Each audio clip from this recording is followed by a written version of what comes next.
Greetings, YouTube. When I was a kid growing up, I loved the television series Speed Racer, which is kind of strange because as an adult, I didn't get my driver's license till I was 36. But apparently, I was obsessed with the show as a child. I wanted to be Speed Racer more than anything. And I think for me, more than anything, it was the love of the machines, the imaginary vehicles that existed in that show.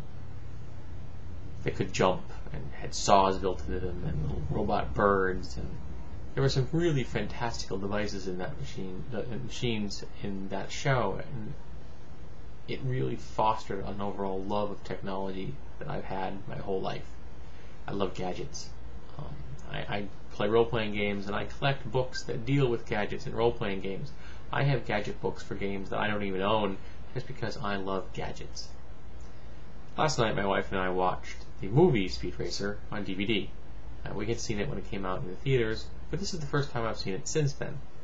And I really enjoyed it when it was in the movies, when I got to sit there in a big theater on a big screen and watch it. And last night, I enjoyed it just as much. I noticed a few more details this time around because I wasn't being bombarded with the colors and vibrant visuals that were in the film, because this film is absolutely and totally over the top. Visually, it's like fireworks frozen on the screen. It just is unending. It just keeps coming at you with these bright colors and these textures. It was just wonderful.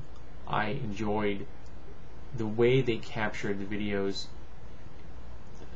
show's vivid nature, then brought it into a visual style that almost made the cartoon seem real. Now, the cartoon, in retrospect, wasn't good.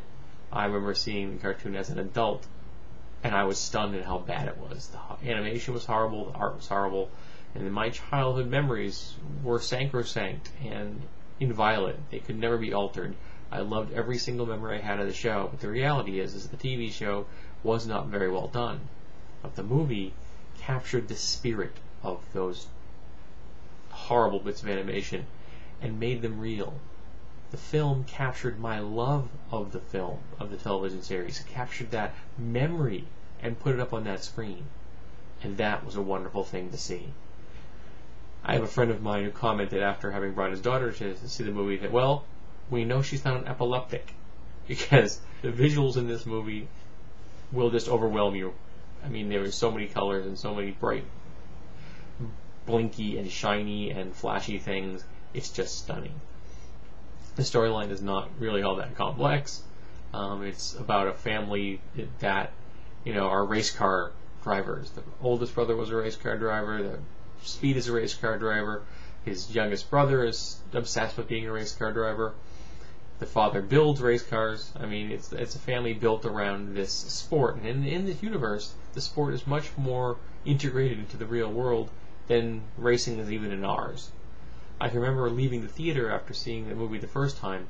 My wife commented, she's like, I don't really like futuristic films like this. And I laughed and I said, this isn't the future. This is the 1970s. But it's the 1970s in the Speed Racer universe. A 1970s, 80s era that never existed. One with fuel cells and racetracks that are on stilts and cars that spin in circles and jump through the air and smash each other like bumper cars in the carnival, and everyone walks away because no one is allowed to die. It was just a visual feast and a lot of fun, and I was really surprised when this movie didn't do better. I thought that everyone would just jump on this and see it for the incredibly great trip, nonsensical, insanely that it was, and enjoy themselves. But it didn't do particularly well in the theaters. I have no idea how it's doing in rentals or in purchases. I got my copy at a yard sale someplace, I think for like $2 or $2.50. But it was a wonderful trip, and I highly recommend anyone who has fond memories of the series, even though the series really wasn't very good.